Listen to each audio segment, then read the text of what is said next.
Thank you, everybody. Thanks for joining us for lunch. So obviously, this is a little bit different doing this as opposed to doing it live.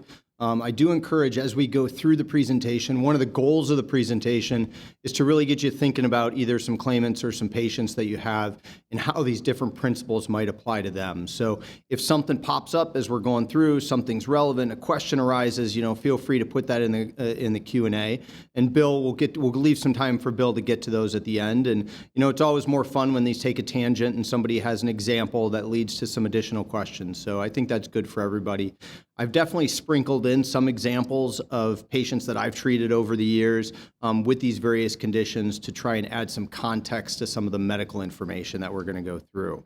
So the goal of the presentation is both to give you an understanding of how we're currently treating knee injuries, but then also how that can apply in an injured worker sort of population. So a little background, my specialty is sports medicine trained. I treat knee, hip, and shoulder patients. I do IMEs as well as treat patients out of both of our Rockford as well as our Elgin locations. I do tell people that Ortho Illinois, the funny thing is Ortho Illinois Injury Express got voted the best emergency room in the Rockford region, even though we're only in urgent care. And part of the reason for that, what separates us from some of the other urgent cares is that we do have physicians, well-trained physicians that are coordinating the care of most of those patients, which is a bit different than some of the other urgent care opportunities that are out there. So I always tell my patients, as well as especially injured workers, the fastest access to Ortho Illinois is through Injury Express. Some of you may have heard out there in the marketplace, we have recently merged with Midwest Orthopedics at Rush. Slowly over years, we'll probably migrate to a new name, but we're still operating independently currently, but we are functioning as one group now. With all that background, some of you that have maybe seen me give discussions or talks before on work comp have probably seen this slide. I typically start most of my presentations with it because I think one of the most important things in treating an injured worker is appropriately setting expectations as well as coming up with a diagnosis from the very beginning. It allows a cohesive treatment plan. It allows linear thinking. It makes sense to case managers. It makes sense to adjusters. It makes sense to the patient. This is a patient population that if you say one thing one time and another thing another time, that confusion or that uncertainty can sometimes affect that pathway that you're trying to take them through. Ultimately, the most important thing is always getting them better, but also getting them back to work. So it's not always easy to determine the specific problem off the bat, but it's really critically important to do that. Because once you have that specific diagnosis, you can then say, here are my expectations for your treatment, for your recovery, how you're going to be doing at various time points. And then if you have some deviation from that, you can always refer back to the fact that these are the expectations that I set in the beginning. So it's not necessarily absolutely necessary to come up with a plan, but the more you can outline a plan for somebody, the more they understand what those next steps are and that everything, again, makes sense. And it helps get to that end point of ultimately getting people feeling better, but getting them back to doing everything that they want to do. So the big question when we come to knees is the degenerative question. And so one of the things that you'll see this plays out again in the shoulder as well as the hip.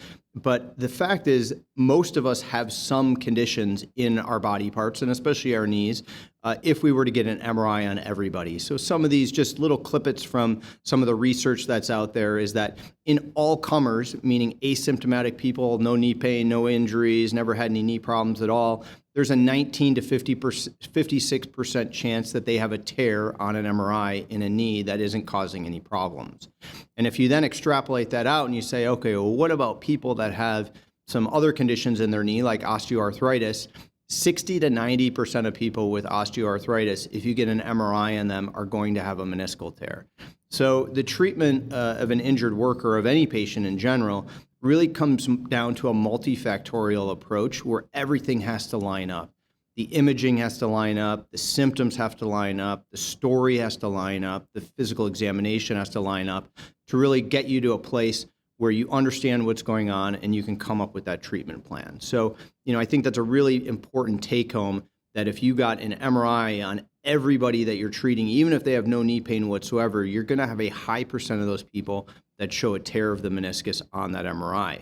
So then it really comes down to, it's important for all those other factors to help us determine causation. Is this a normal progression of a pre-existing condition? Is this a direct causation to a work injury? Is this a temporary or a permanent aggravation of this pre-existing condition? And it always comes down to what was there before, what is new, and what is worse.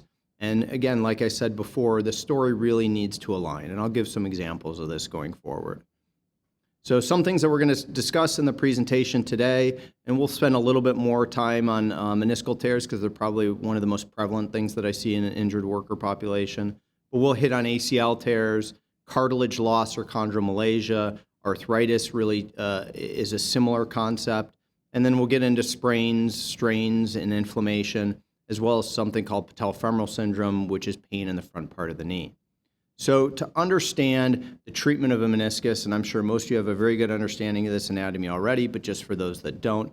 So the meniscus is a C-shaped piece of cartilage that provides cushion between the upper bone and the lower bone. You have two meniscus, one called the lateral, which is on the outside of the knee, and one called the medial, which is on the inside of the knee.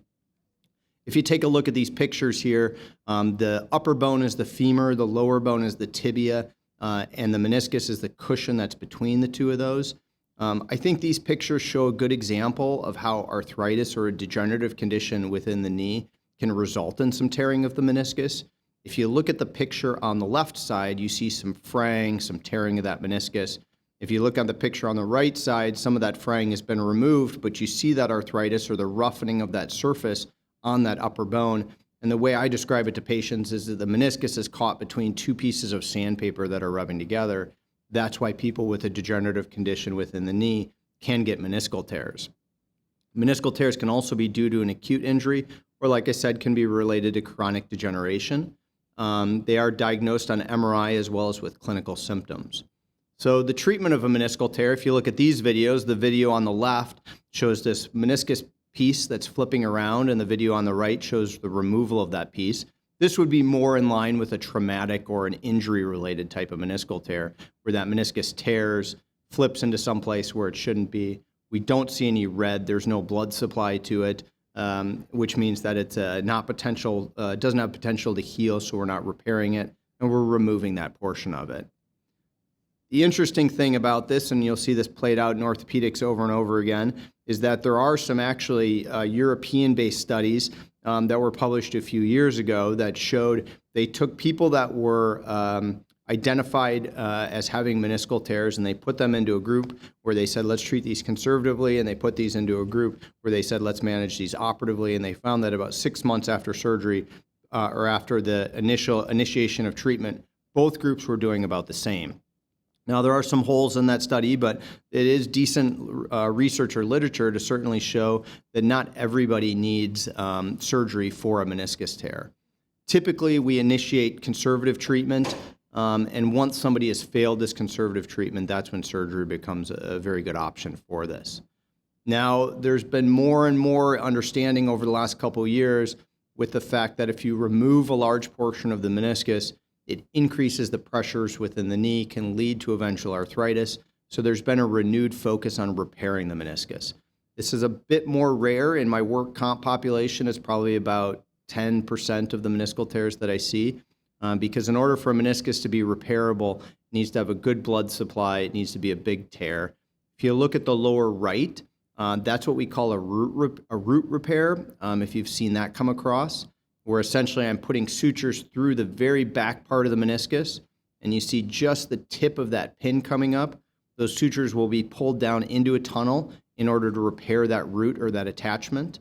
On the left screen, you see it basically looks like that meniscus is sliced in half, and I'm putting sutures around that meniscus in order to repair that back.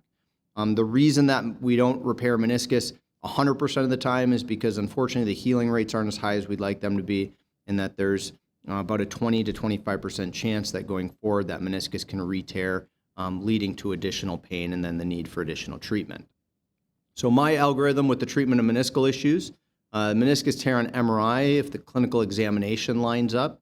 If they're non-painful, I tell people you don't need to worry about these. You're not going to do more damage to it. You're not going to make things worse in the knee. We always treat based on symptoms so they can return to work with no restrictions. If they're painful, typically go through an injection, anti-inflammatory medications, Customary restrictions would be no climbing, squatting, or kneeling. Usually return to clinic then in 4 weeks to see how they're doing. With continued pain leads to arthroscopic surgery. Vast majority of these are just a removal of the torn part, which means that they're usually off work altogether for about the first 14 days. They then have a light duty return from week 2 to about week 6 or 8, with full duty and MMI expected at about 6 to 8 weeks after surgery. Physical therapy usually occurs about 2 times per week for the first 4 weeks after these. So a case example, just to stimulate some discussion about meniscal issues. So this is a 55-year-old obese female, works for a staffing company. Reported pain 4 weeks after an incident when she said she had pain going upstairs while at work. Didn't note any one specific traumatic event, but said she noted some onset of pain at that point, thought it would get better. Underwent an injection as well as physical therapy. Both of these failed, so conservative treatment failed, and she gets an MRI of the knee, and the MRI shows a small posterior horn medial meniscus tear. The exam, on physical examination, she's got pain in the front part of the knee, with pain on both the inside medial as well as the outside lateral joint line pain. So this is a fairly common type of patient that I see with a work-related injury. And I guess I would put up quotes around work-related. The interesting thing about people that have knee pain in general, and certainly arthritis, is you would think that if somebody's had a condition for a while, that they've had a slow progression of the onset of that pain, and that they note it over a long period of time. The interesting thing is I would tell you the vast majority of people that I treat, whether they have arthritis or certainly degenerative meniscal issues or traumatic injuries, they can usually relate the onset of that pain back to one particular event. And I call it the straw that breaks the camel's back, where maybe they've had pain for a while, they do one more thing, and then all of a sudden they start having pain in that knee that they relate to that one thing, even though it probably has been progressing over time. So if we break this case down and look at it through the lens of, okay, this is a work-related injury. So you have a 55-year-old female. She is obese. 55, again, is a bit, probably about 45 to 50% of 55-year-old people, if you got an MRI on everybody, are going to have some meniscal tear within their knee. Obesity does affect the contact pressures going through the knee, so that increases the rates of having a degenerative condition or a degenerative meniscal issue within the knee. Reported pain 4 weeks after an incident. So there wasn't one traumatic event where they said, oh my gosh, my knee is terribly painful now, but I'm thinking about it, and 4 weeks ago I was kind of going up the stairs and things were bothering me. There's also a concept, which I would certainly let a lawyer speak to a little bit more, but I've been part of some discussions or presentations on recently, is if somebody is doing an activity that is in line with a normal daily activity, but it's happening at work, does that account as a work-related injury because it happened at work, or does it not because that's a normal daily activity? I would say in this case, you could certainly argue that going upstairs would be something that we would expect somebody to do on a normal daily basis. And just because it happened at work does not necessarily rise to the level of this being a work-related injury. They've clearly failed the injection as well as the physical therapy. I'll get into some MRI findings here in a bit, but a small posterior horn medial meniscus tear in an obese 55-year-old, I would say that those would be some key words that would suggest that this is degenerative in nature. That wouldn't really typically be a traumatic type of tear that we would see. And then the examination isn't necessarily consistent with those findings either. So pain in the anterior knee, pain on the inside of the knee, pain on the outside of the knee. It's not that I had an injury at work when I had a twisting event. I had the immediate onset of pain. I have an MRI that shows a traumatic tear of my medial meniscus, and all my pain is on the medial aspect of my knee. That would be a very different story. So in this particular case, I would say that there's probably a lot of holes in the story as to being a truly work-related meniscal tear requiring treatment. And this is where seeing some of these keywords and understanding some of this stuff should trigger, hopefully, your mechanisms in terms of getting somebody fully evaluated. Because I would tell you that as physicians, We typically were trained and we grew up as being patient advocates. So we're going to advocate for our patient getting better. So I would also tell you that, yes, I have ideals and principles and different ways that I approach things. But if I have a patient like this that I'm treating, my approach may be a bit different than if I have this same patient that I'm doing an independent medical evaluation on. And I think independent medical evaluations can be very valuable when you start seeing some of these keywords or some of these red flags as to, hey, maybe this may not be a work-related issue, because it's much easier and I don't want to, it's much easier to find the truth in the situation earlier on, as opposed to someone's had 2 surgeries, they're 6 months out, they still can't get back to work. Now all of a sudden saying that initial issue was more of a degenerative issue as opposed to being a traumatic meniscal issue is much harder for anybody to say from an independent medical evaluation standpoint. It's much easier to say early on. So treatment for this one, if this is a non-work related issue, you could certainly make an argument to say, let's go in there and do an arthroscopy in order to treat that meniscal issue to see if it gets better. You could also make a very strong argument that the symptoms don't align, the meniscal issue looks degenerative in nature, the mechanism isn't consistent with a work-related mechanism, that this is just a normal progression of a pre-existing condition that was not caused nor aggravated as a result of this going upstairs 4 weeks prior to the reporting of pain.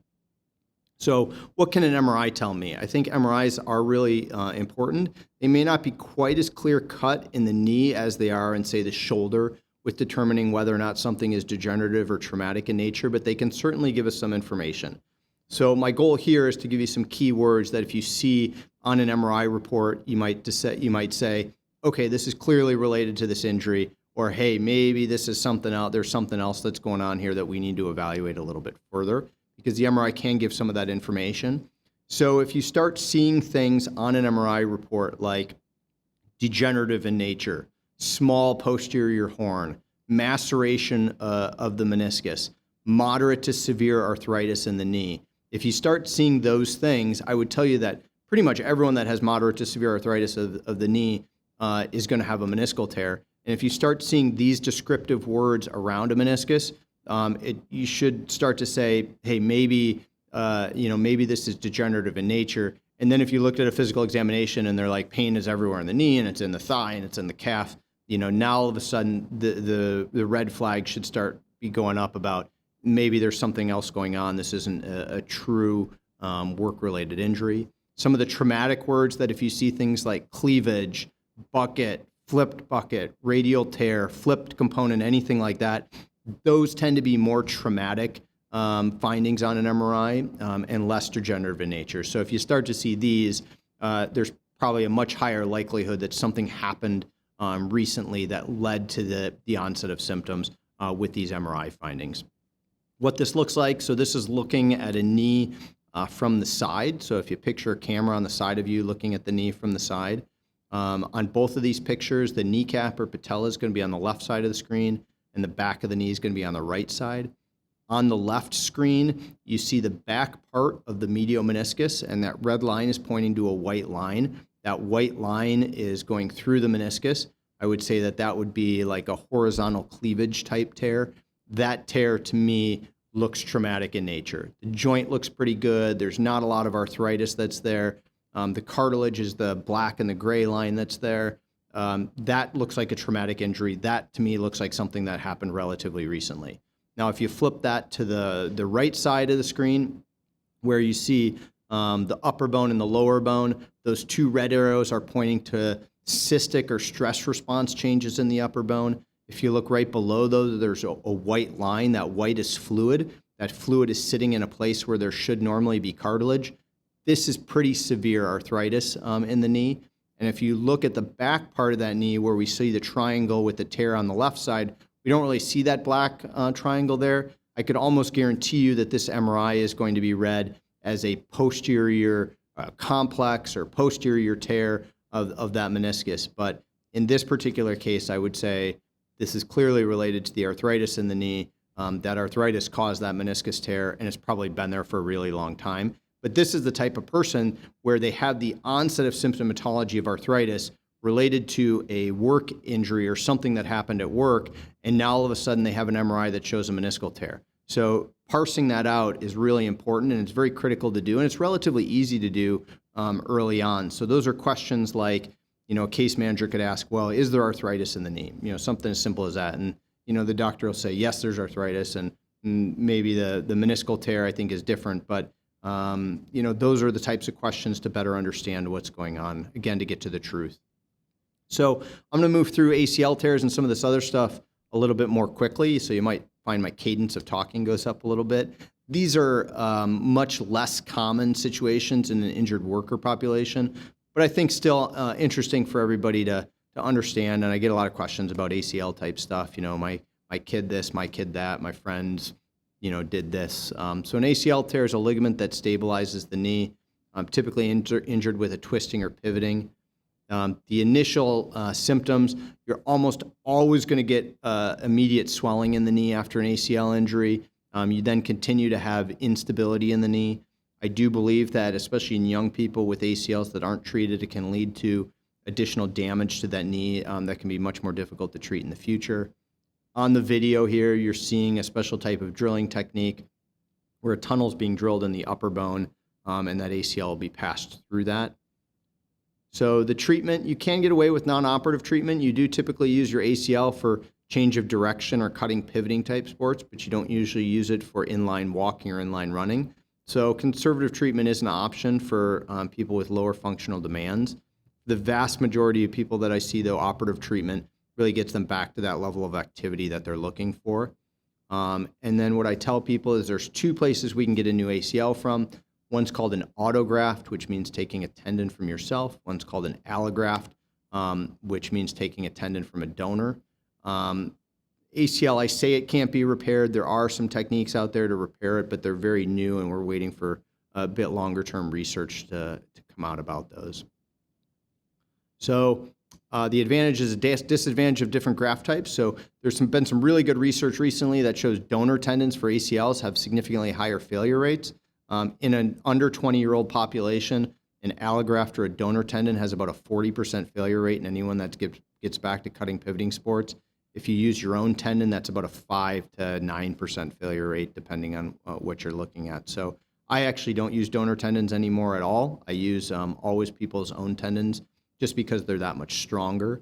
The three options for using your own tendon would be your hamstring tendon, using the patellar tendon in the front of the knee, or as well as the quad tendon. I tell people that the downside of the patellar tendon in Europe, they actually think it's a lot more prevalent, is that you can get pain in the front part of your knee. So things like kneeling or sometimes going up and down stairs tends to be a bit more common in females, about 7 to 8% of females, about 4 to 5% of males. The quad tendon is a newer option where we think it may be as strong as the patellar tendon, but it avoids some of that pain in the front part of the knee. So again, a very good option. Allograft may have an initial quicker recovery over the first 2 weeks, but otherwise the protocols on the return to activity in life are the same between the two of them. So I tell people, it's worth having a little bit more discomfort over that first 2 weeks in order to have a stronger graft and a much lower likelihood of having any re-tearing. So my algorithm for treating an ACL tear: physical therapy for range of motion, no surgery until full range of motion. Typically restrictions for an injured worker would be sedentary or seated work only at this point. Go through an arthroscopic reconstruction, outpatient, come and go home the same day. I do like ice machines for these bigger surgeries. I think they do make a big difference. Anyone that's used one could probably testify to that. Physical therapy starts within the first week. They're usually off work for the first 2 weeks. Depending on how they're doing at that point, they can get back to a sedentary or seated only type job from about week 2 to week 8. And then it's a light duty progression from 6 weeks until 6 months. Depending on the level of job, a manual labor that's climbing, change of direction, full duty and maximum medical improvement is about 6 months after an ACL reconstruction. And I would expect a full return after these. Now, you also might start to see some verbiage of an anterior lateral ligament reconstruction or a lateral extraarticular tenodesis or an LET. What that is this is a bit of a newer concept where there's been some research out of Canada that especially shows using some of the grafts like the hamstring or soft tissue grafts. We add an additional ligament reconstruction on the outside part of that knee, which is what you're seeing here. You're looking at the outside part of a knee. What I'm holding up there is actually the lateral collateral ligament on the outside part of the knee. And that little slip of tendon that's kind of hanging down is a small portion of the iliotibial band or the IT band. And that we take a small part of that IT band and we reroute it up to the upper bone. And it can help with rotational stability in the knee. It's been shown to have higher functional rates of return as well as decreased re-tear rates in especially young cutting pivoting athletes. So it is something that we've been adding into our young cutting pivoting athletes. That knee probably doesn't look so young and cutting and pivoting because this is a cadaver demonstration that we did as part of some new technique and instrument development. So, but the lateral extra-articular tendesis or anterolateral ligament reconstruction is something you see come across when you're talking about ligament reconstructions in an injured worker. So a typical case or a story that I would hear here would be a 45-year-old male working in landscaping, slipped down a hill, immediate onset of pain and swelling. MRI shows possible chronic tear of the ACL. So I do see this relatively common where the radiologist is reading a possible chronic tear of the ACL, meaning that they don't see that ACL or the torn parts of it. But in this particular situation, didn't have any previous issues, had a mechanism slipping down a hill that would be consistent with that type of injury, and had the immediate onset of pain and swelling. So those clinical indicators or physical exam components suggest that there was a recent injury to the knee, even though the MRI is saying this possible chronic injury to the ACL. So the treatment for this person is they went through an ACL reconstruction. They ended up getting back to full duty work at about 6 to 7 months afterwards. So cartilage loss, chondromalacia, arthritis.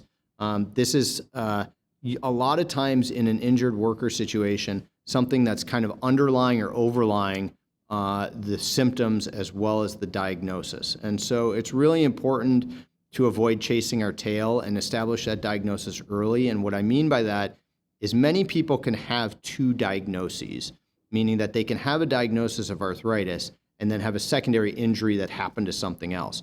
And it's important to establish that early on because what it does is it allows for an explanation of why someone may not be getting better after they've gone through the treatment for whatever the injury that they have is. And I'll give some good examples of this moving forward because this is really prevalent within meniscal injuries with workers, especially manual laborers. So chondromalacia, what does that exactly mean? So it's basically cartilage thinning. Think of it as kind of early arthritis. Typically, you're going to have an x-ray that looks pretty good, but you're going to find this on an MRI. Arthritis is obviously advanced cartilage loss, decreased joint space. You're going to see this on an x-ray. You're going to see this on an MRI. And then a cartilage injury or defect is a little bit of a separate category. So it is possible, although rare, to have a true cartilage injury where you had a mechanism that caused a portion of that cartilage to be knocked off, creating a pothole and sometimes even a loose body within the knee.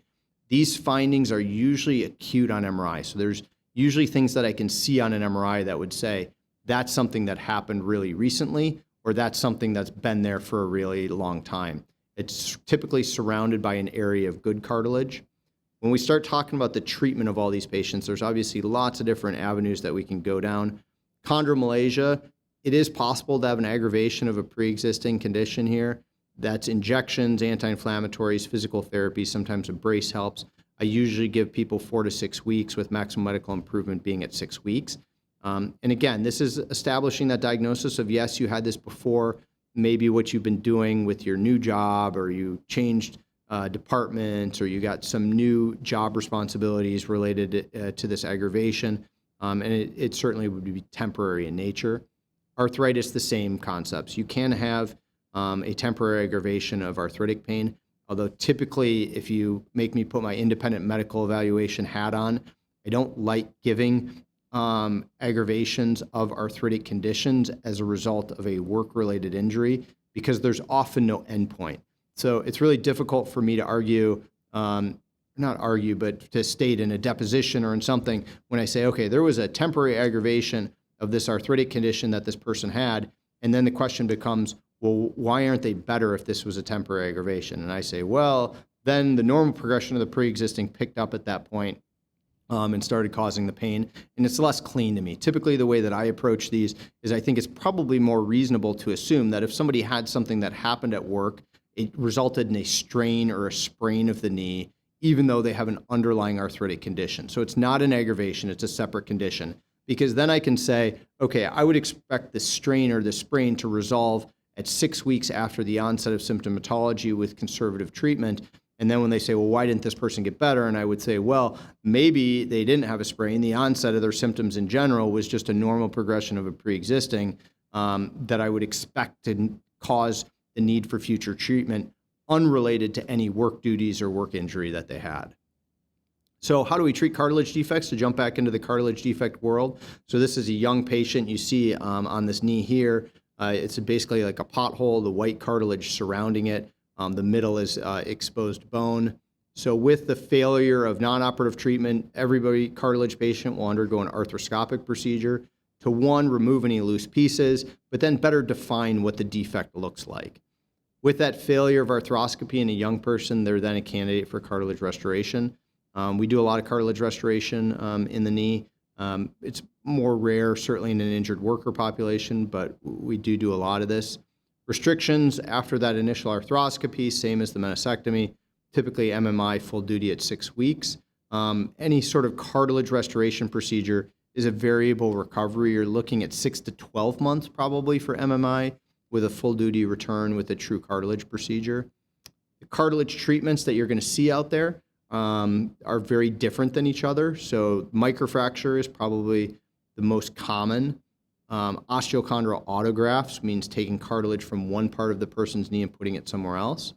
Osteochondral allografts means taking donor cartilage and bone and putting that somewhere. A MACI procedure is taking the patient's own cartilage, growing more of that, putting that onto a membrane, and then actually gluing that back into the cartilage defect. Microfracture, you guys probably have heard this before, but you can see in these videos, it's putting holes in the bone. I actually don't really do any microfracture because I think if somebody has a true symptomatic cartilage defect in the knee, that we have better options for that in terms of healthier cartilage that we can grow and put back into those areas. I see a fair number of people as second opinions or people that haven't gotten better or in independent medical evaluations that have had microfracture during other procedures. And that's if we go back to the degenerative question on meniscus, we know that about 25 to 40% of all active people are going to have some degree of a cartilage defect within their knee. And so where I see it is somebody that has a meniscal injury and has a meniscal tear and gets a meniscectomy, but at that time of the surgery, the person notes a cartilage defect and does a microfracture. The problem, and again, this is pure personal opinion, the issue with microfracture is you're creating fractures in that subchondral bone of the knee. And all of a sudden, let's say they have a medial meniscus tear, their symptoms are all medial, and then they find a lateral or an outside of the knee cartilage defect, they do a microfracture, and now all of a sudden I'm seeing them 6 months later because they have pain on the outside of the knee that they didn't have previously. So I think it really is important to make sure, again, that clinical symptoms align with the treatment, because it is possible to overtreat people in all areas of orthopedics that maybe can create issues that they didn't have prior, and that may just have been their normal knee and they were tolerating it very well. So regardless, microfracture certainly has a place in that. Some of the newer technologies around microfracture, what we call enhanced microfracture, where we can put different things that basically teach those cells or that blood from the microfracture to be better cartilage. Here's a goat study that we did showing some regeneration of cartilage using some of these gels. An osteochondral autograft, I don't do this. I don't like it as a technique, but I always like to give people at least an understanding of what it is. If you look at that upper knee, that is a trochlea, or the front part of the knee. Those holes on the left are where the cartilage was taken from, and then they were put into the middle part of that knee that's there. I don't like taking good cartilage from one place to put into another area, and there's often not enough good cartilage that we can take to fully reconstruct a cartilage defect. So personally, I think there's other options that are more viable out there, but this is certainly a technique that's still that people still do. Osteochondral allograft is much more common. And that's where we take a fresh donor part of the knee and we take a plug that's the same size that we create in the knee and we reconstruct that cartilage. So the upper left picture is that fresh donor condyle. The right picture is a plug that we took from that. The lower left picture is that person's medial femoral condyle, so the inside part of the knee. So you can see that there's not a lot of good white healthy cartilage that's there. And then the right picture is where we put that osteochondral allograft into that area, again, recreating that nice white cartilage that's surrounding it. So I think this is a very good technique that works really well for people. Macy's another technique that we use a lot of, and that's where we take a sample of a person's own cartilage, grow more of that cartilage, put it onto a membrane, and then glue it in place.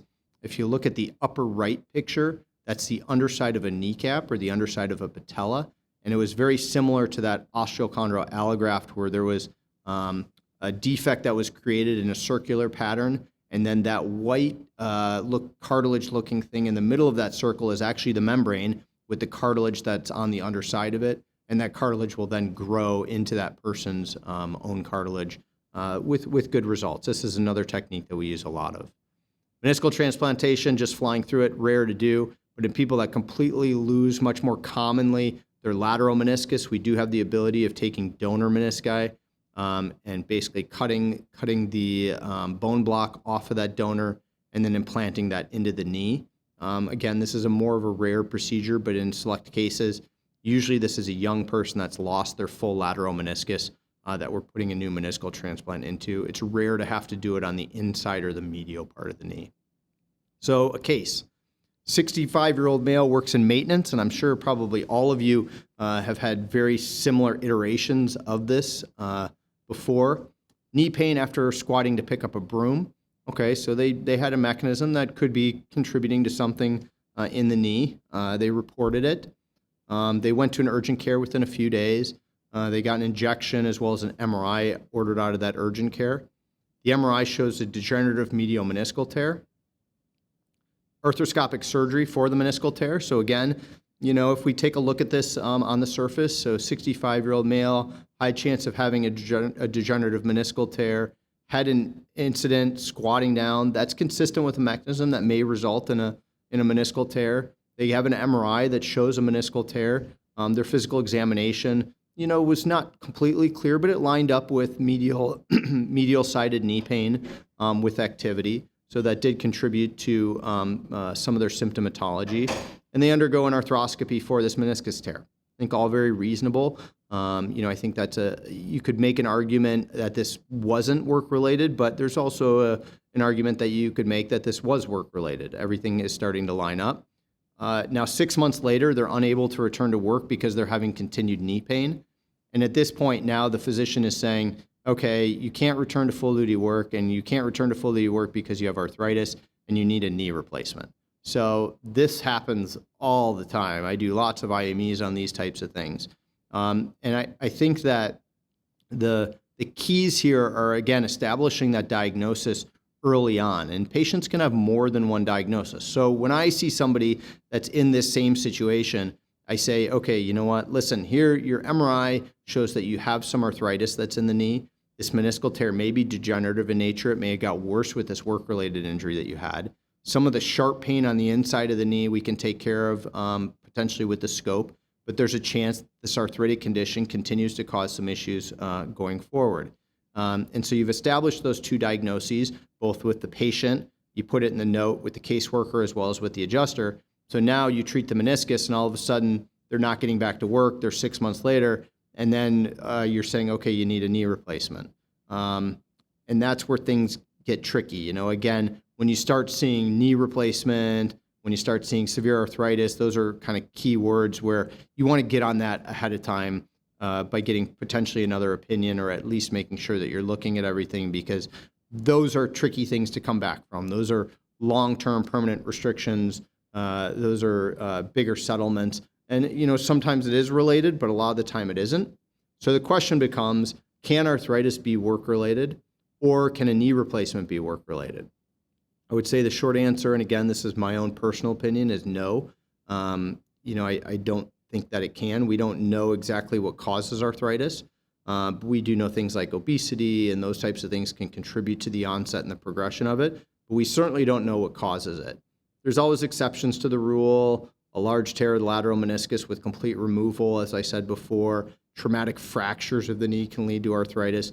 But 99.9% of the time, 99.9% of the time, the arthritis is not going to be related to the injury that happened at work. So the question becomes, and where the argument I see on both sides of it is, some treating physician says, okay, yes, the person had arthritis in the knee. They had a meniscal tear from work. They had the treatment of that meniscal tear, and then the treatment of that meniscal tear predisposed them to a permanent aggravation of the arthritis or caused a worsening of that arthritis that's now leading to the need for a knee replacement.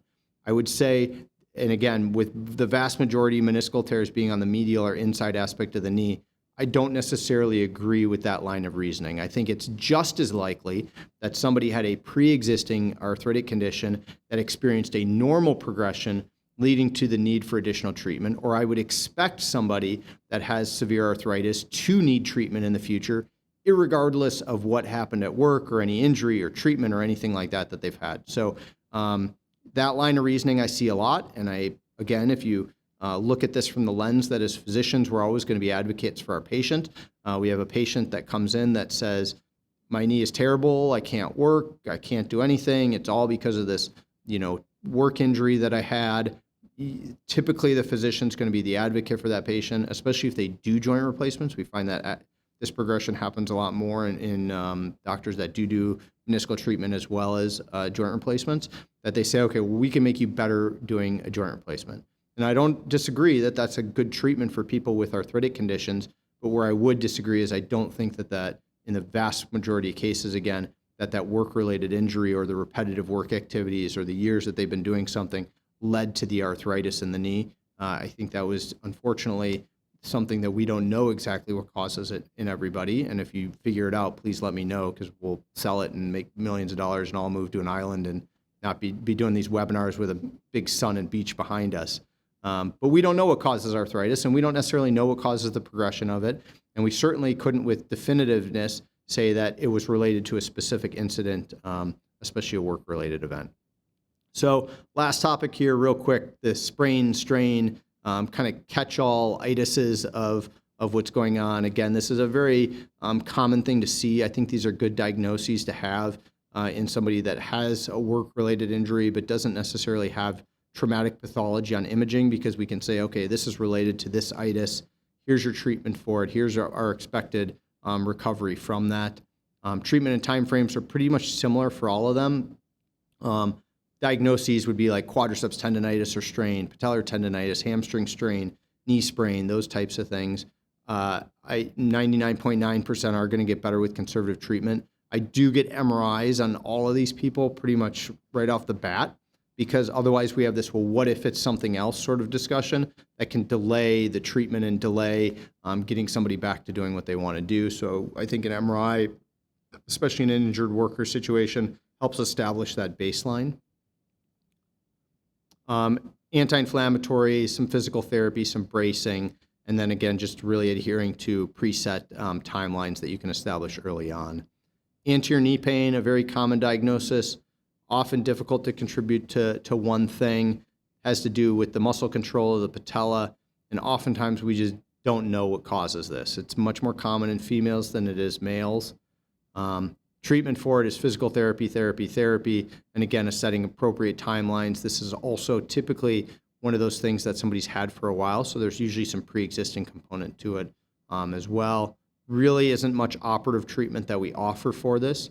Occasionally, and this is probably more the non-work related situation and someone that really hasn't gotten better with anything, we will offer an arthroscopy too, because you can have a small cartilage flap on the underside of your kneecap that sometimes an MRI doesn't always pick up on, that if you remove that, it can alleviate a lot of these symptoms. It's a home run when it happens, but again, it's rare to get to this point where we need to recommend any sort of surgery for that. Restrictions, it's usually 4 to 6 weeks with maximum medical improvement at about 6 weeks after surgery. So this would be like a 55-year-old female nurse, states that her client has many stairs at their house. She goes up and down the stairs, She had increased pain over the last 3 months with some minor swelling. They get injection, physical therapy, probably some work restrictions, and would expect a full return at 6 weeks. Although we discussed with them that there's a decent chance that it's going to come back in the future because they may be predisposed to this. So again, establishing a good understanding is really important.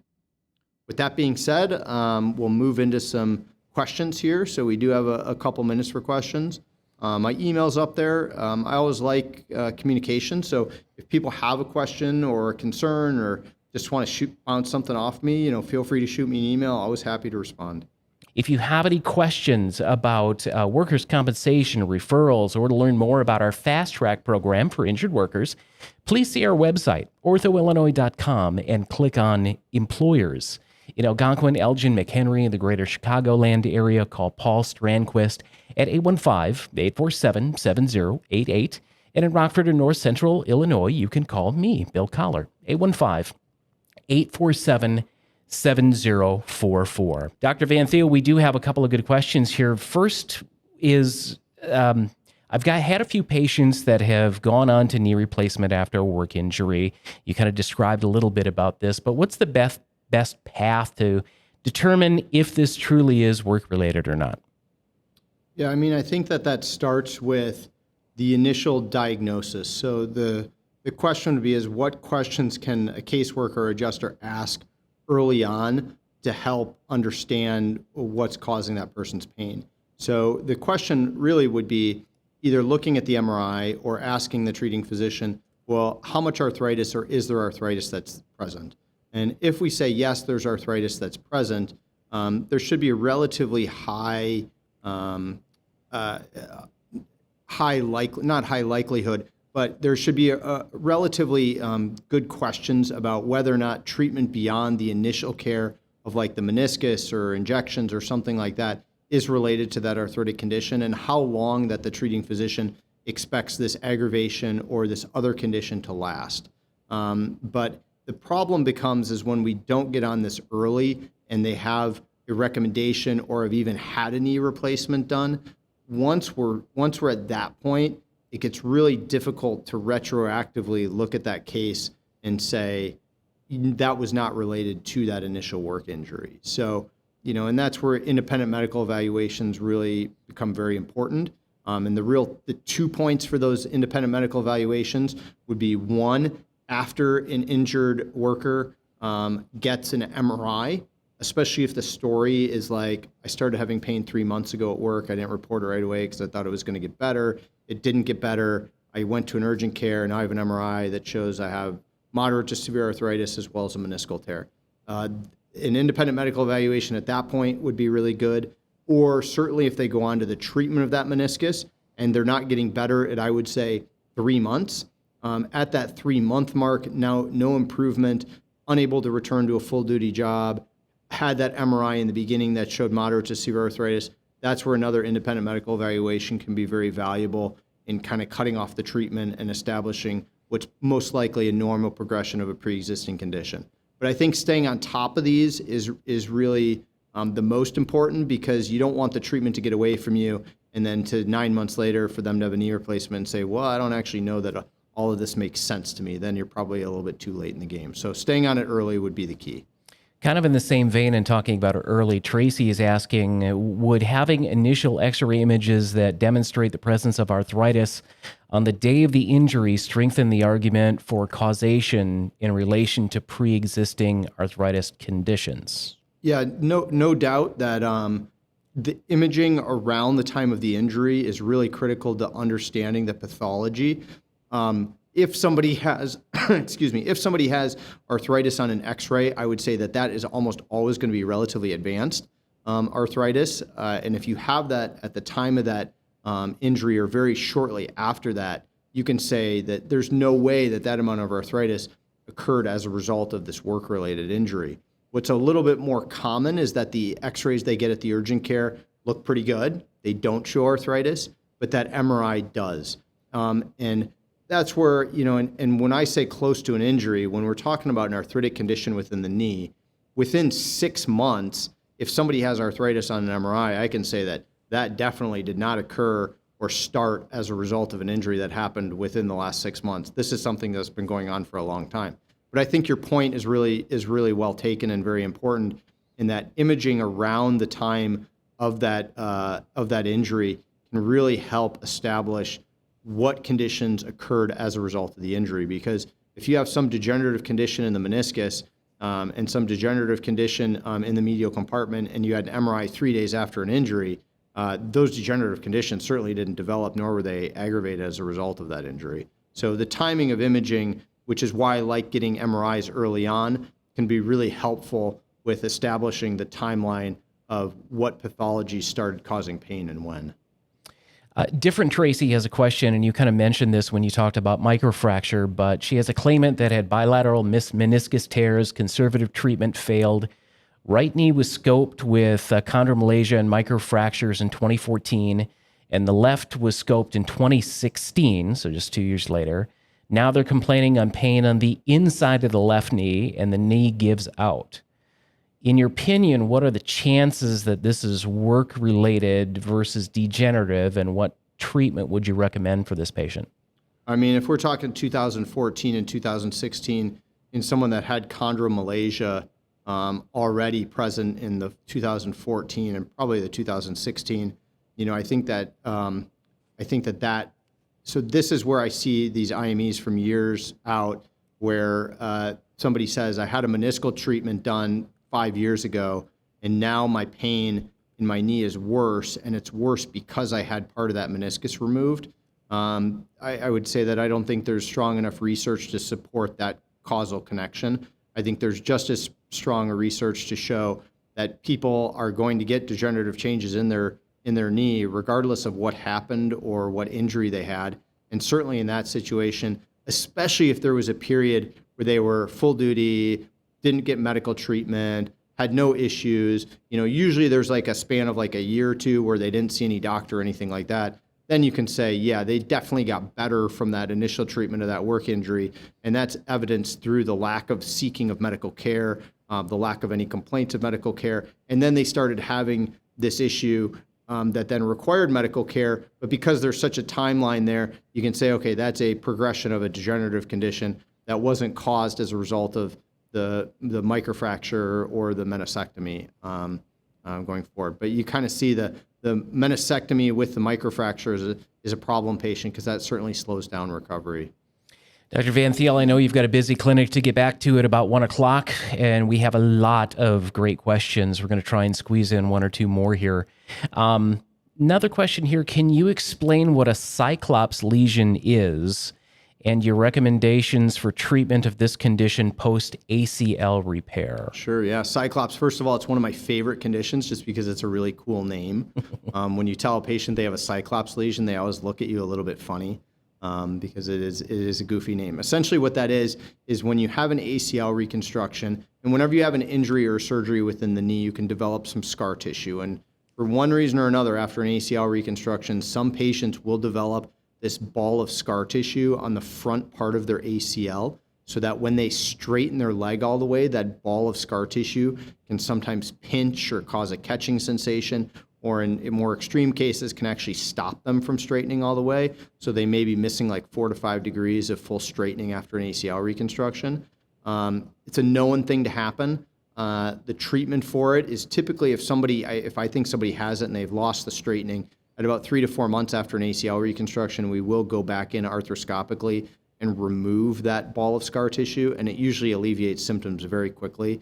The return after that doesn't typically change things too much, because we usually do it in an injured worker situation during the recovery of that 6 months until they reach MMI, and it doesn't add any MMI or permanent disability to it. The full recovery from that is about 6 weeks.